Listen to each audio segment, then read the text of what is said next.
I plan on having 16 golem team development servers. I mean, 16 golems is way easier for us to deal with than whatever 60 skeletons can show up. So, yeah, go for it.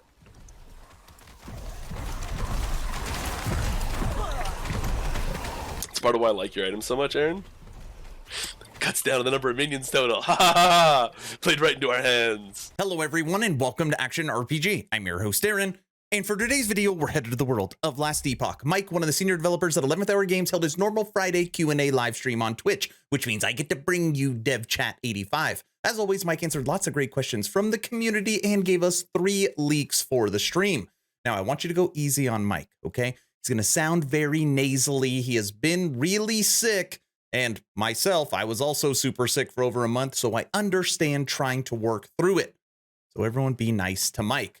We're going to start off this dev chat with our first leak. Yes, right out of the gates. Let's get a spoiler up so I can regain my composure. Good idea. Yeah, look at this guy. I know we've teased little bits of this, but here's, I believe, this one's not actually going to be coming. I don't think this is actually even included in 0.9, but it will be soon. What do we have here? I have something I want to show you with this. Okay, take a look at this image.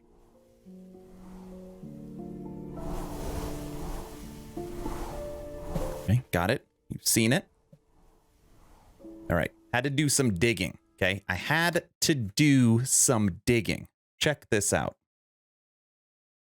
On screen right now is a post from April, are you ready for this? April 2021, basically, 2 years ago.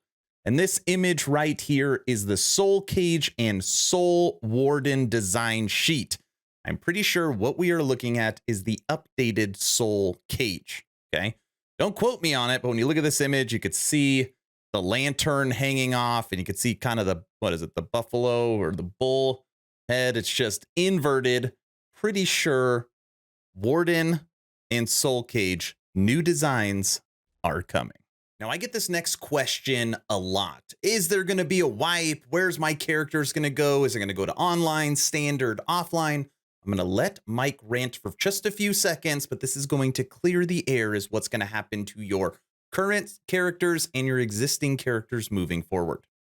Depends on how you view character wipes. So I explain this sometimes, people go, well, that's a character wipe. And sometimes I explain this, people go, well, that's not a character wipe. So maybe. We don't plan on deleting any characters. All of the characters that are created offline and playing offline since before 0.9 patch will stay offline. They're saved on your computer. They'll still be saved on your computer. After 0.9, you'll still be able to make offline characters, and they'll still stay on your computer. And we're not going to delete files off your computer. So there you go. That's offline. As far as online characters created before the 0.9 launch date, 6 days from now, on March 9th in the beta events, those will not be playable when the multiplayer launches on March 9th. So March 9th is fresh characters. I know I'm kind of doing more than what your question asked, but I just want to cover all the bases. Any character created between 0.9 and 1.0 will get rolled into a standard league. So we're calling them cycles, not leagues. So standard cycles. So there's a new cycle will start at 1.0. And anyone who wants to participate in the ladder at the start of 1.0 will have to make a new character. So there won't be any advantage other than experience and knowledge to playing before 1.0. But if you are playing before 1.0 and want to keep playing that character, you can. We're talking multiplayer, so all this is online. Even if you're playing solo online, same thing. So if you want to make an online character, or play your 0.9 online character, after 1.0 launches, you can. It just will not be eligible to participate in the ladder. So you'll have to make new characters if you want to be on the ladder post 1.0. So it's like, if we're talking like Diablo 2 terms, 0.9 characters become non-ladder characters, and 1.0 characters are ladder characters. Like that's, and as the new cycle starts, all the ladder characters go to non-ladder, and you start new ladder characters. Like this is pretty standard system that you see across most ARPGs these days that are online. It's literally how all the systems work. You heard it here. Now let's talk trade and factions for just a few seconds. This is about favor. And just so everybody knows, Team Merchants Guild. Go ahead, Mike. Can you comment on why you guys decided to make items non-resellable after trading, and why not just put a favor cost to resell them? Love factions idea, by the way. Part of this is to avoid market manipulation. I like playing the market. Encouraging market play exclusively as a game mode. We really want to emphasize that even if you're playing Merchants Guild, you're still spending a very significant chunk of time playing the game. You're still when I say playing the game, like obviously using the bazaar is still playing the game, but like you're still going out into the world, you're still killing monsters, you're still finding new loot. The bazaar is more of a method to give value to items that you don't want, that you find that are good, and a method by which you can obtain really specific items that you need that you just can't find, and less of a way to Aaron's will, like have an economy. And there's still going to be an economy, so it's a bad way to phrase it, but less of a way to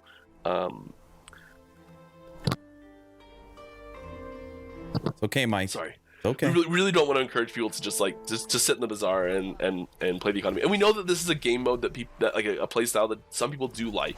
True. And we knew that when we were making a trade system, and we were making like the item faction system, and we're doing this, we knew that there would be some restrictions that certain people wouldn't like, and would be too restrictive for some people still.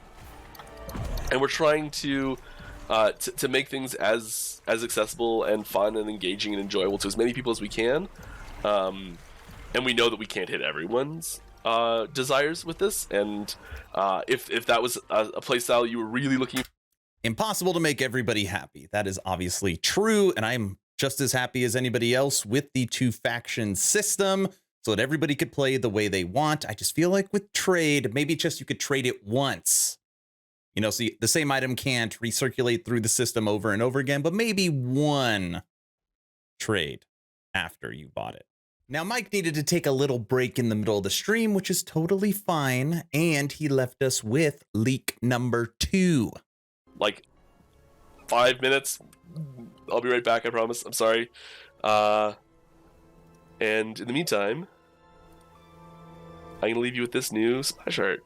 Well, which look will at be this available splash eventually. art. Let me get my camera out of the way as I'll be right well. back. Sorry. They're really trying to up their game on all things visual. And you'll see that through the last videos that I put up.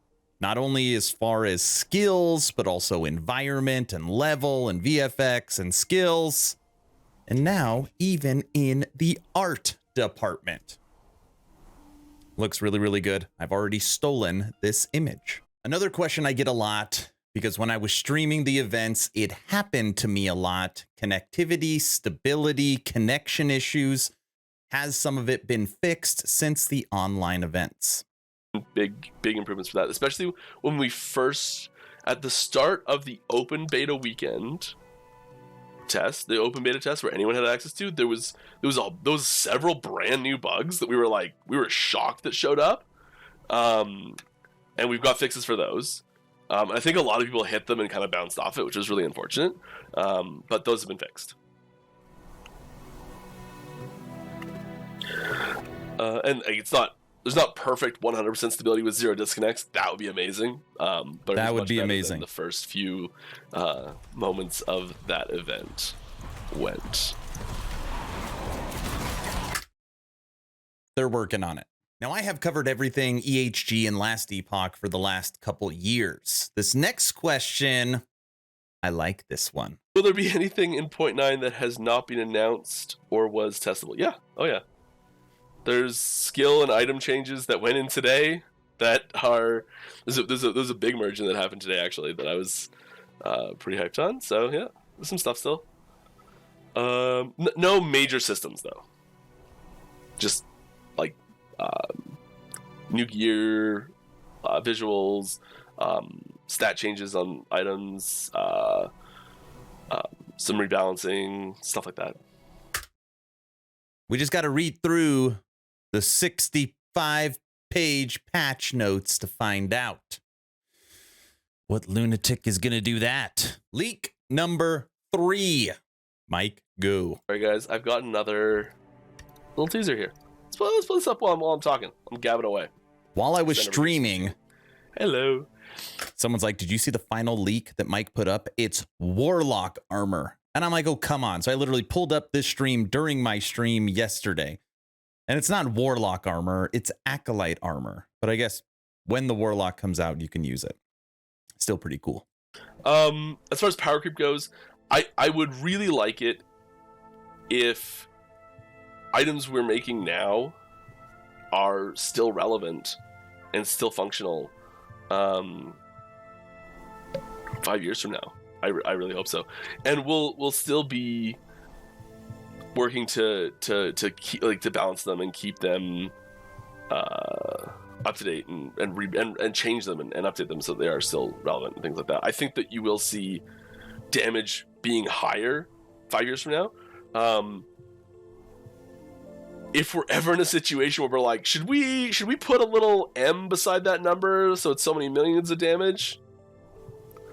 There'll be some sort of number crunch that'll happen before that happens. We're not going to get there. This might be one of my favorite armors coming to the game. Looks really good. Last and final question. Can you make it so Aaron's new unique only drops for everyone else besides him so he can point and laugh? I mean, no, but that would be hilarious. Why did you say? You're a funny guy. That's it, Henry. That's it, Henry. Come on.